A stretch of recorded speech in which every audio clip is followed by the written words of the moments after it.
All right, hello everyone, it's the Apartment Scrapper here, and today we're going to talk about the difference between number 1 copper, number 2 copper, and Bare Bright, and then number 1 and number 2 insulated wire. So in front of me on my table, I have all of those things.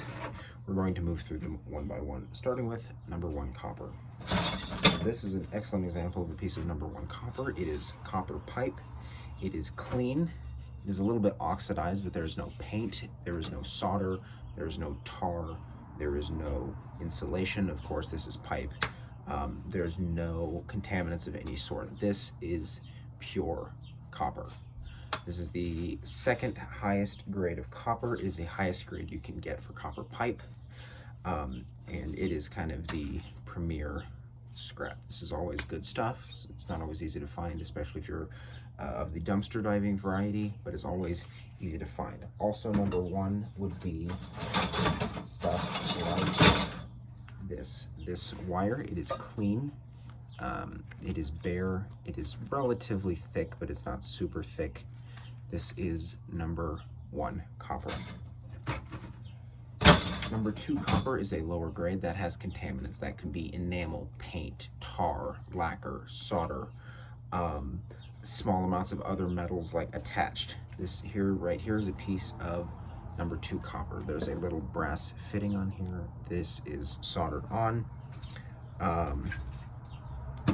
This elbow, for example, another good example, there's some solder there and there. It's mostly copper, but there's contaminants. Also, number 2 copper would be things like motor windings. These are motor windings. These are very thick, and they look like number 1. You can see here is the number 1 wire, and it may be tough to see the difference, but motor windings have an enamel coating on them. So those are number 2 copper because they have that enamel. Number 2 copper still got a really good price, especially right now, but not as good as number 1 because you have those contaminants. Bare Bright is going to be your best grade. That is wire only. Bare Bright is this. This is thicker, clean, bright, shiny wire. You can see this compared to our number 1 wire. This Bare Bright is much. Bare Bright here, number 1. Sorry for the background noise. This Bare Bright is much thicker.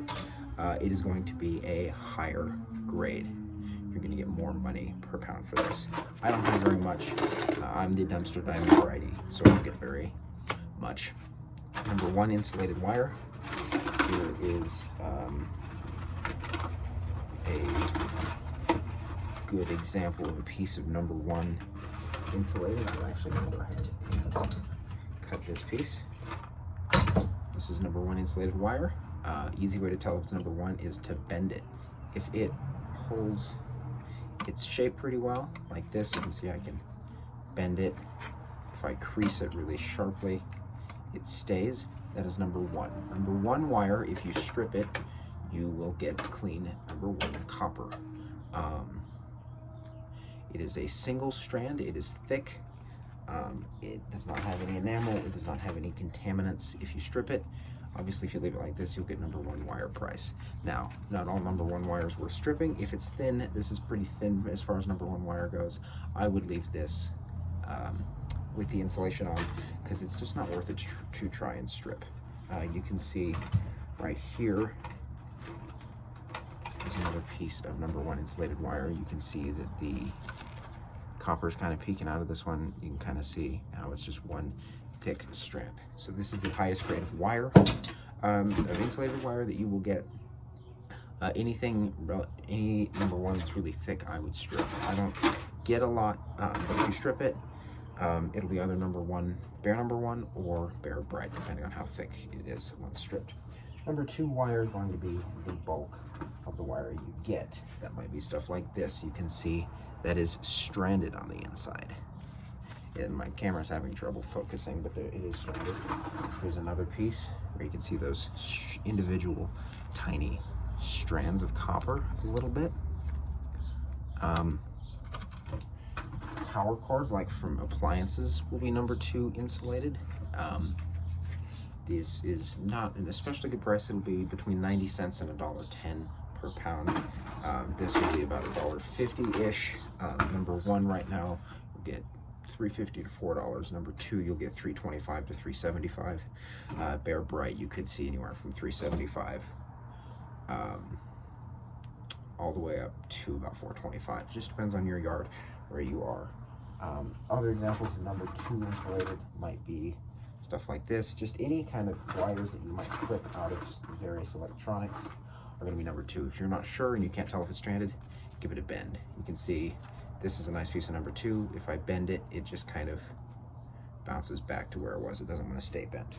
Compare that to our piece of number 1, and if I bend that, yeah, it bounces back a little, but it'll mostly stay where I put it. And if I put a sharp crease in it, it stays just where it was.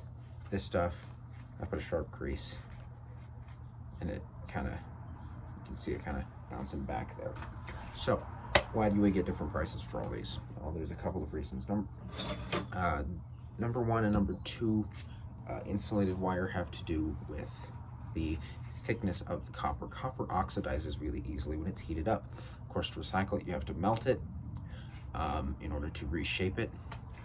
Copper oxidizes really easily, like I said, and that means the more surface area there is, the more surface area is exposed to oxygen, the more of it will oxidize, the more of it you will lose. So for a thicker piece of copper, you will be able to save more out of that. You will lose less to oxidation, and that means it's worth more. Obviously, with the number 1 pipe, you're not going to lose a whole lot of this to oxidation. Yeah, it's hollow, you can see, but there's not a whole lot of surface area to the weight, and you will be able to save a lot of this copper. Number 2, in addition to just being contaminated or dirty, that is the thinner stuff. Another example of number 2 copper would be really thin but bare windings, because you will lose a lot of that to melting or to oxidation as well. Bare Bright stuff like this, which is really thick, again, you're not going to lose a lot of that to oxidation. You will lose even less than you will from the pipe, so that is a good price. And then it's the same thing with the number 1 and number 2 when it's stripped. And then it also comes down to the weight. Number 1, a higher percentage of that weight will be copper, and a lower percentage will be insulation than number 2. So how do you categorize it? Well, for example, let's say you get a pipe that has an elbow soldered onto it. We'll just pretend this is still attached. Well, as is, I could sell this whole length as number 2, or I could do this, and I could cut it right here where the solder is. This is number 2 still, but this, being clean and free of contaminants, is number 1. So it's pretty much always worth it if you have a bunch of pipes that have solder or paint or whatever on them. You cut off the contaminated bits. You sell those as number 2. You keep this as number 1. Doesn't take a lot of work. You get a lot of money for it.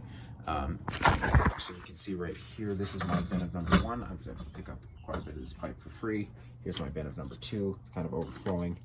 See all the various windings and things in there. There's my Bare Bright bin. Some of this stuff, like this, for example, is debatably Bare Bright.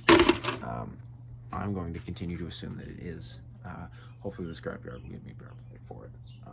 But if not, I won't be too upset. Then here we have my little number 1 insulated bin. I didn't get a whole lot of this. And then my number 2 bin, which I typically do get a lot of, but just haven't lately for whatever reason. So I hope this explains to you the difference between number 1 and number 2 copper and Bare Bright, as well as number 1 and number 2 insulated wire. Thank you very much for watching. If you have questions, ask in the comments. I will do my best to answer them, and hope to see you in the next episode. Thank you.